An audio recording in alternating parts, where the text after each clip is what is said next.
Hello, Eastern. Welcome to Meisum. Thanks for joining. Sure. Thank you so much.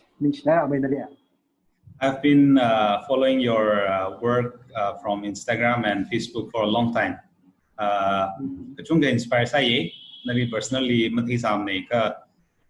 social media with Roena, take you something nawi what being kachunga inspire saya, ili inspire sa the town now. We thought karna kachunga inspire sa later the ninge. Chena ach talaga ina na nawi what we meram lala nawi mirin kerjan lala. Kita go share some info. Mesumli invite Salin and Rahmi Wang Nishnire. So to begin with, maybe you can just introduce yourself and then we can start.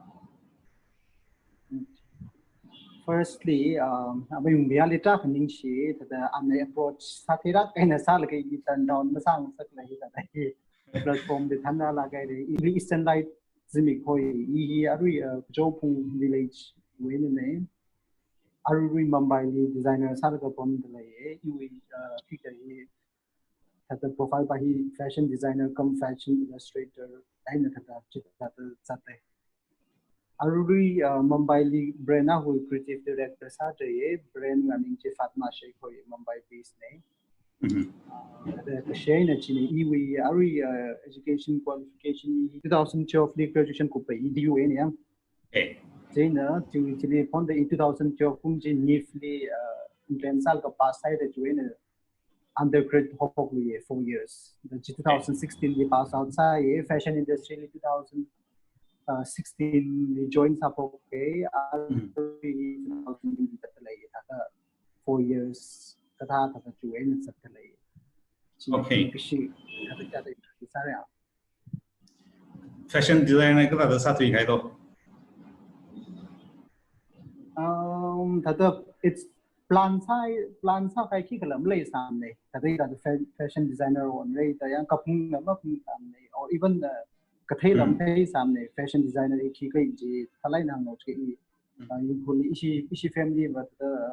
usually kapam pam la ke even itum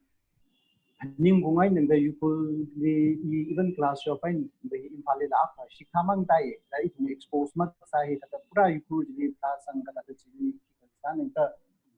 it means a Canada the class shop who buy her a year shop by he that is by Shavan like the shop from commercial plan say Shaman is a 2009 he class shop exam top a year shop kind the first graduation to Safayang Avishavi Shavana which the taster they to me see that the Chilaki the Chokara the Rantum shop kind at the Bayhang Shong Fuji that the kick a someone like the million some like in some room get a deal in the third year and then the exam Halaka to talking in some say other you invest by him Rayman like you could have the exact high among one that you invest by him but the man the Naulak in Nif the college institute pay legatory trainer that you watch thirdly HR university HR budget the designing Makivalo the sketchbook that I maintain Salak say art Kata okay Kaita heck like perform chain the Jana Pay like a hang the creative Salak you can the Chibaji try salo the Chihang Chibaki Nisang the Sakui, the key clutter, the Juena, the designer, title to introduce some man, the firstly, Manish Aura, the Indian designer, Aula Palapo, yeah, what you think with the inspired other side, young to the hope, yeah, the Sangai, the young man, the 2012, or not 2012, I mean, 2012. March, April, we book efficient after Chatham-Tli, it Mariam, pocket money, the Jahamale, book, hello, the expensive Salake. Yeah. In Hongsley dinner. Book that I long, now, you know, the interest part in the dinner, book to March, we efficiently atsu se ko se wi ka jan sang sai ang nak le nau ba ji le a ki ba ke thi dang sai le ka atsu se ko se je da nak yu so nau di yu li se ko se ji da shin chang nau sai da nak le nau sa ngau de da nak le nau se da Google sai ma ka wi profile pay la hi cha tam ni la da mi le khok la kai ne sai sa designer ne yang nak le nau ba ji okay na lai da te field le sa shap ta le ka ba ta inspire tra ka sa pu me je ga ba ji man ni sho ra te je ja tam ji la Paris li ya show sa ne ka ta atsu hi be itu mi community la ka bu pom oi ta na ba to feelings da ak le bu pom da ta me inspire at ta de ji sa ji pe hang ni inspire sa bu pom nai me yo bi da yang ji ka wi ji ne ji the ili pushtra ka sai ju bai ni I live ta entrance se thai okay ju bai na ta ja da sang la ka klam hai la ka ne daily center ju da sam phang ta tam chu bai ni Nana, you have worked under big banner Nana Athang Khang the Manish Arora we did an intern side. Now you're also working in a very good design house. The Ning Kwali Irang Song Winner Ka Kala Itum Kiglay Hikitawi Katando careerly Kibanaga read the Tan Bahai, read the Sahai, Jungdam Lay together. The journey must have been quite challenging. So you can share your few like struggles and how you overcome them. Ada tata Chine, da kai na tin sa da yang ko in struggle sala ka kazang ne ina gang tata Meisum ko na against from sam ni itu kere decision ka to encourage them sa ba kiwang ke jiga tata hika sal ga ring pai ji la shin ko jan da tata ja kam le bom sa ma ni or ka thai la ma thai la sa tum ni or hang lak se ka isha ba ba ja ni headmaster ni ka isha bu tata Lyric la matam ko ya ru ne ang chuang ai na ta thum ke ta ka jang sa ta na opinion share la ma sa rer pa pam ne ka sa lam sa tai pa pam ne ka ta na tu na sa rai ta sa dong da li bam ya ye ka o chok sa lo ji hi ta da hi mang ta ho ko ne ta structure sa ra shum bo bam ka in thang da I will li la determination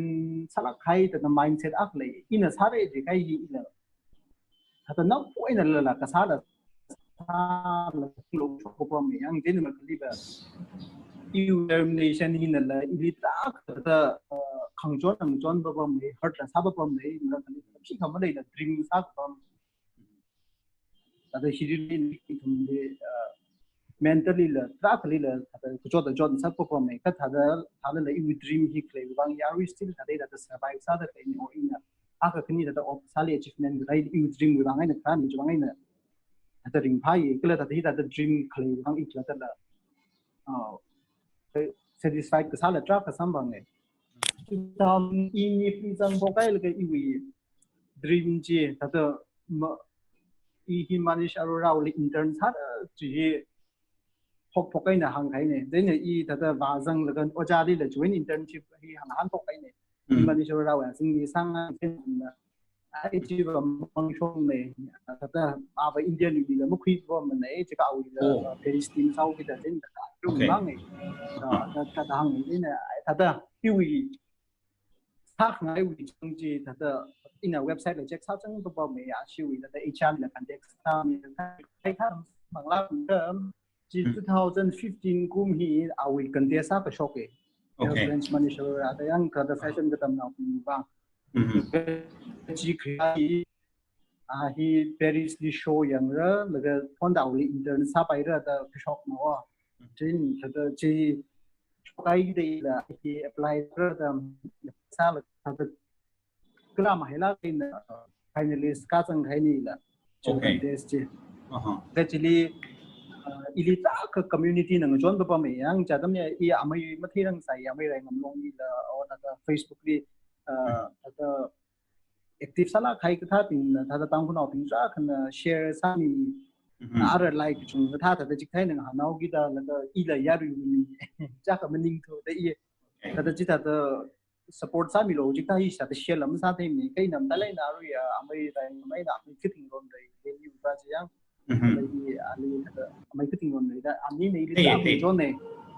amai fitting ba even da step by nang da meeting ni da ba lo de da like la sa mi lo da ai da Yeah. Community we support cái sao chỉ in a first in a fila cái sao cũng vậy. Thật ra like cái sao cái sản phẩm của mình thằng đây when compare sao cái anh tin là ít thật ra mong gì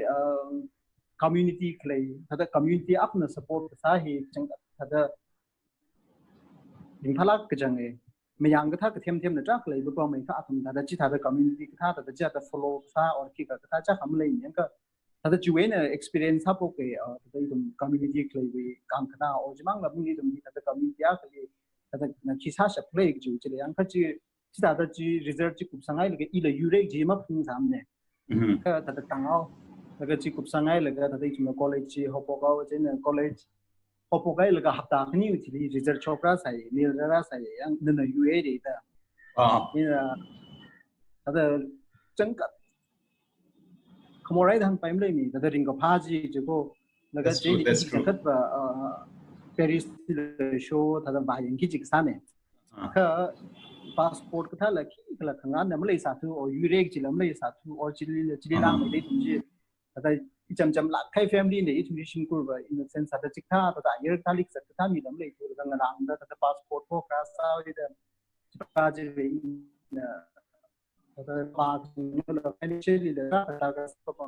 just the shop ni gym ni chila phung khla wi ka expense ka la tra shop ile che ba je ma ni ka internship a ya sa phung ka ya ta I ra ready ni je ta ma haila kai na ta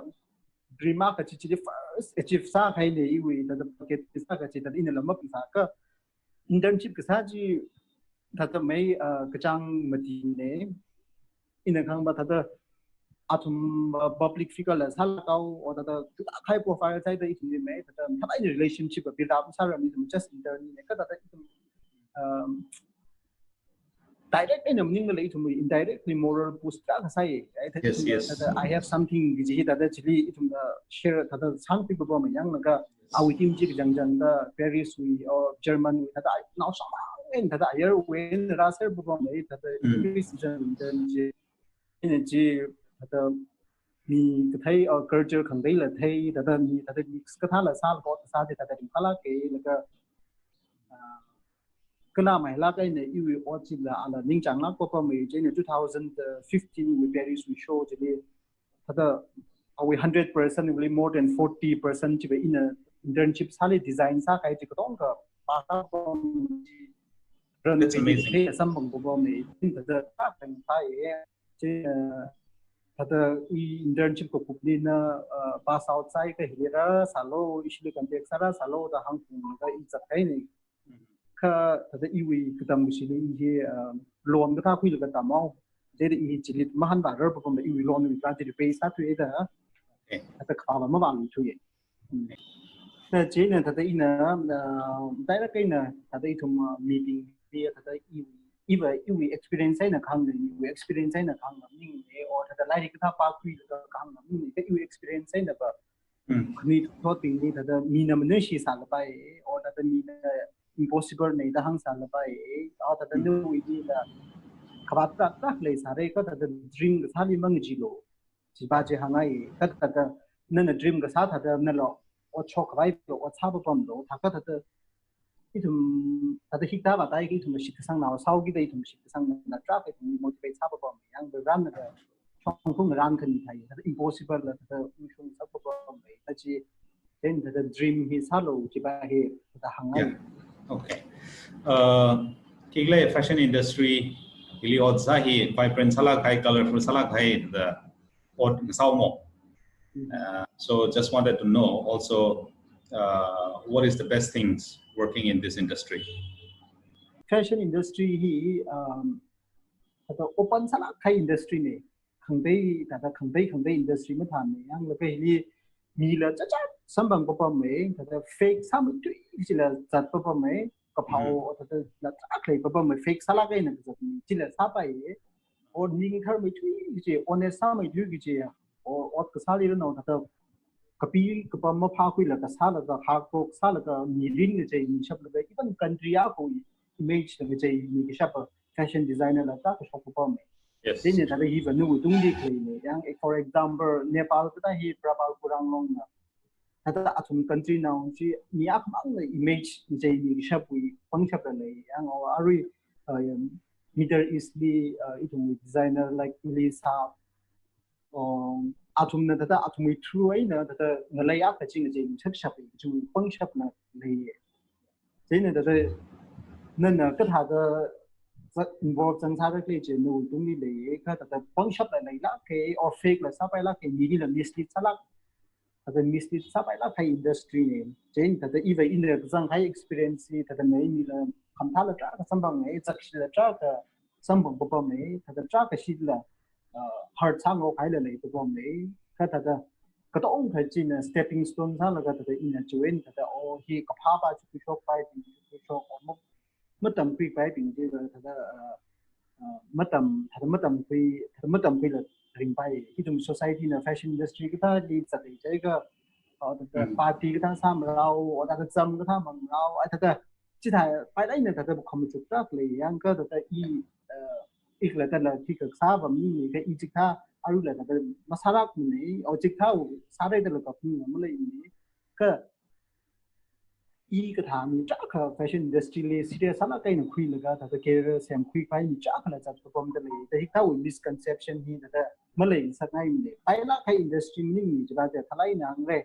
tata sacrifice ta ka sa ye laga tata labor chi kamaman je na tata critics ka tha ping le po ko tata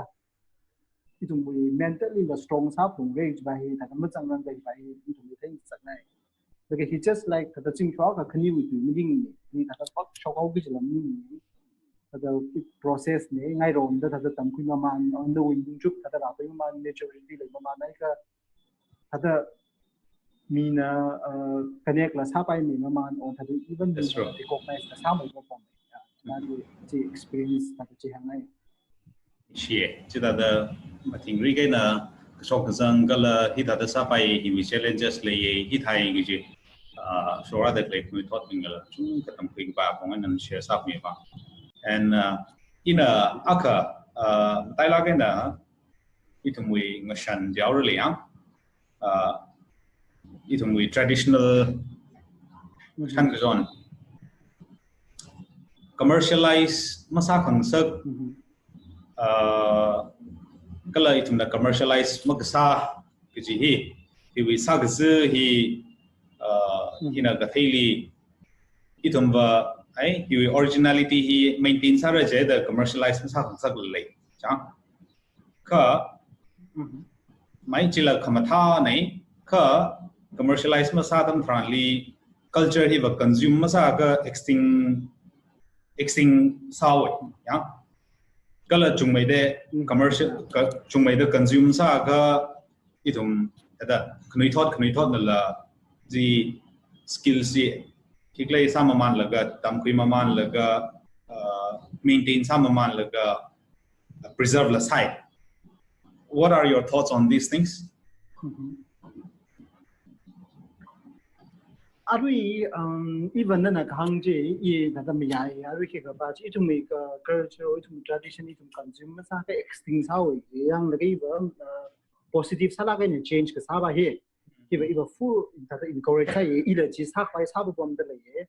ka ta da misuse ba ma sang sa kai me ji ka itum we arui we itum globalization relation of thing go ba gi da miak ne inspire sa kui ji pai la chi la ilum ni amu hi internet di pui de chat le ai ta example yang je na da mong je itum li sak chang da kham sa la o ma sa pai me da kham sa la miak na the creative sala khai ka a kana da thai la ko o inspire sa na da ta ki ko kui le itum against the masarar problem re even India le then the itum against masarar me or even India le hai la kai le itum nanai khamai mai de or itum Tangkhul ya lo ji ta misuse sa chan le itum communities aka sa ta itum aru in a trick wali be itum nga pa mga girl la le hang da misuse sa ta tam chan ji da how ki da itum the best option he GI te khui khai na phama ye itum origin like sa pin ji ang ka chi in a khai li ba I na nya khani le contact sa tran ta atum Tangkhul shna ong ba shna ta atum sama man da GI te khi khai ba GI te khi khui ai la ka hada chui creative akan or mia kan hada interpret sa tran shungla kai na sa ka chi pa chi be encourage sang sa kai ka me hada mia na wi haura ji shina wi ba musin no ta ji jang ka itu ayaru mi na pha ma da la itu mi na pha ta gi ji ta itu khni thot even itu na sa pe ngang da cha ka pha ma da athum ne nang da ma tam ni la ka ba itu khang dei li la tam ida da sang sa kai ji the supply ke yang communication international ta ka thai da am ka pi no ki ka le no da sing yo nai la ko ta da sing la da misuse sa la ta ka thai ba me da chwai na first it la da organize sa ku ye la ka ta da ki ka sa ki ji sai la chu ni mia khana da I interpret ka sa tran de ba chba every step li ni permission ku lo ji la mom shung raw ni kam shung mom shung ni ka atamu ya ni cultural appropriation hi mang mani lo ok dong ka wi ari hot sala kai topic sao comment sa fashion industry and ari cultural appropriation ari hon da ida da war sang ok sing da le da hi wi ko shok zang hi ka thei phai kala da itu main sa da khang dei gi ba ma hang re ka critically chal ta klei hi na kasing dharan da lei ma ngai na missing la ka da kharjan ba je phap ta chak chak ga or jiming la kharjana khali na ai da da mong cha artwork ak ka sa hi li na da opportunity thai sak ngai na ngau gi da chi kha chi kharjan thai ki ka sa ke explanation na mi sha ba ka ba da chi sing la ka kharjan kang ji li ba i ba ka tai ba mri sa mai da ku ye ka jiming ka ba da chim chamai na da just ka sa ku li ka pe sa ku o ki ka ta ba hi da chip sai la ka ta ji ba ji respect la ma sam ni ka ji hang ra okay last matarang laga maybe I'll just ask one question and then maybe I'll end with another one actually lockdown hina no we oddly ka sa le what are you doing in this lockdown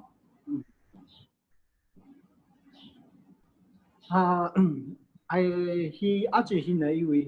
64 days 56 days kai 62 days kai de lockdown sa ko ni mumbai le actually ga ila ka chot khai ni 60 days lang da lockdown sa ko ni ka he we effect hi ba da ina da kala da ma thai ba mi ka da ngai chang nei na li le it me effect mai sa da it me feel thi le fashion feel le ta sa tsu ba me fashion field le ta sa tsu ba me ka at the same time it me wang ba best atam nang sai ngachei ran gi ta play fashion industry le yang face je wang ai na ari hi mang gi chei ku ya ka ba second chance ba mami ri now me o between na the fashion industry is go fashion industry na pollute sa da clay or da it me merely exploit sa da clay or nature resources exploit sa da clay ye hang da la mu kup ne tha mning ne fact ne ari tada inam rakle yung so naw pi ni le hikha umram ni khate wa kharjang sang ra i ka phap ka dai hing deng ro kaw le i thum wi ra da le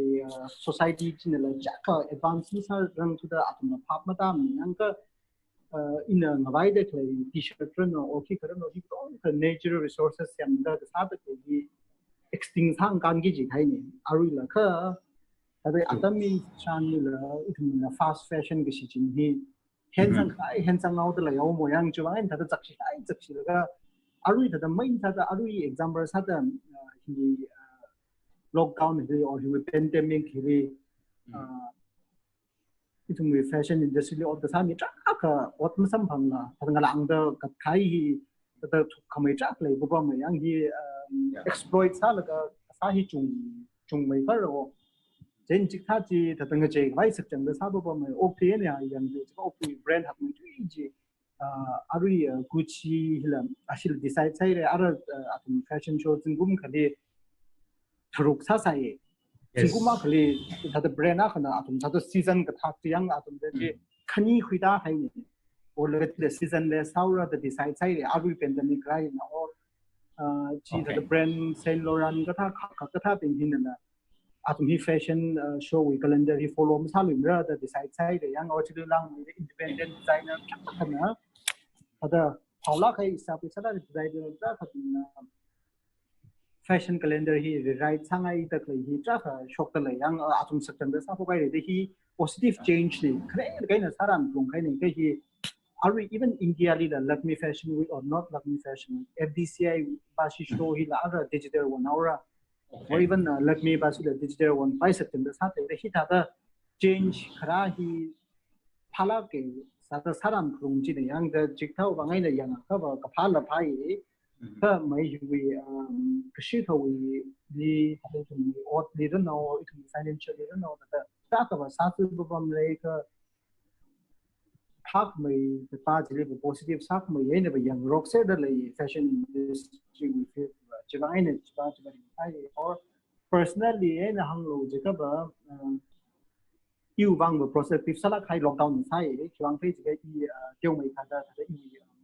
brand story hi se mai sa kun ne ka atam ma sam phang da tham yang itu mi fi of sai in freelance na lo sa to da lo company ya khen sang au de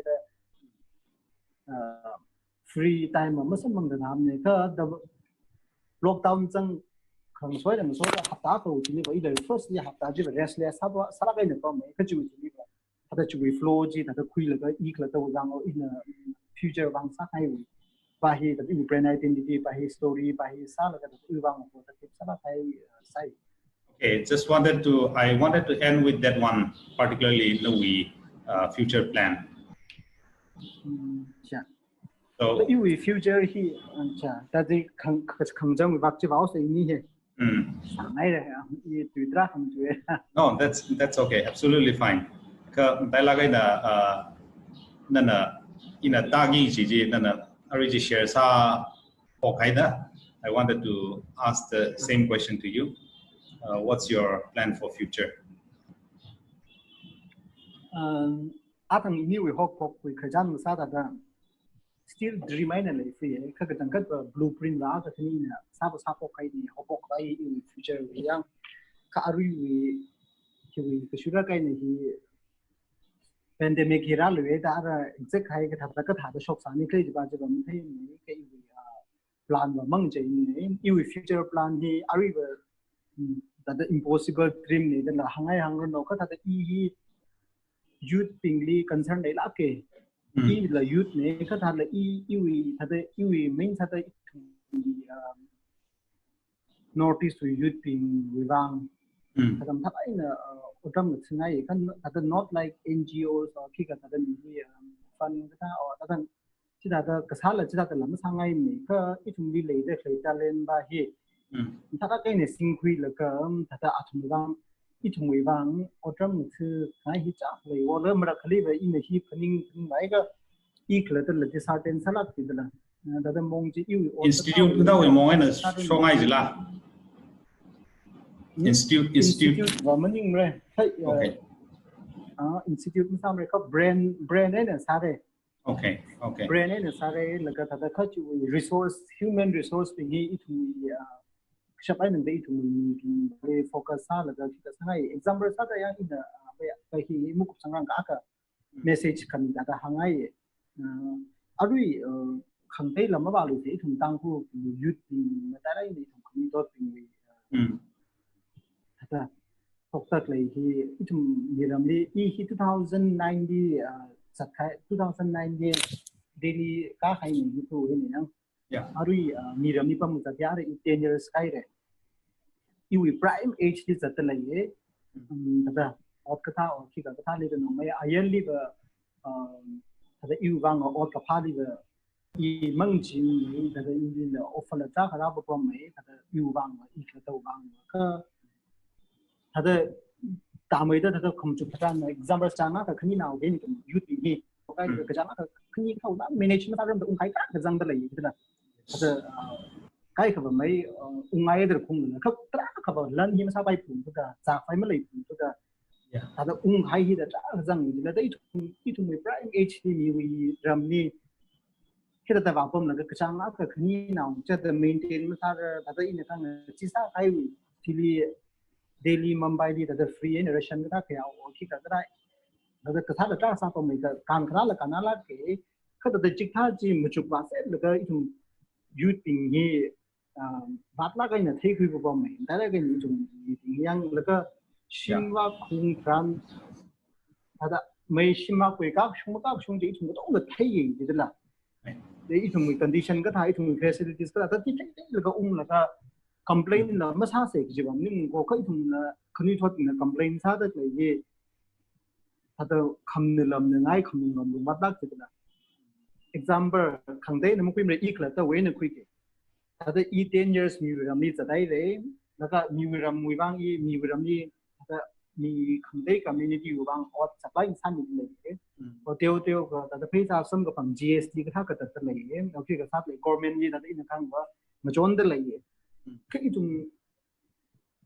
อาวุธมือวางแต่ละนี่ตรงคนนี้ทอดจริงเลยที่สามเนี่ยเลยเลยเลยอีตรงนั้น society นี่ community นี่ที่มาจนก็ไปเลยนะเลยก็ถ้าเลยจะไปมาจุสักแล้วก็tuy ba mang ấy là ninh là thật ra practical và cái sao là sang ai chỉ là chắc là này. Okay, thank you so much, Easternlight. Thanks so much for giving your time. Atam noi khang si chung clay sala na noi experience noi burden clay kala noi passion ili share sa kami noi songza na what's the clay shok sang shi kapala thấy người bà cũng chung cái nè người thoát bình vang là share sắc mình chỉ vang trong các tình huống Adam cái cha Adam li personally some hàng là cái trang sa chỉ là now the sa phải hoạt nát sẽ cho. Thank you so much. Có sang một nó sẽ mấy chờ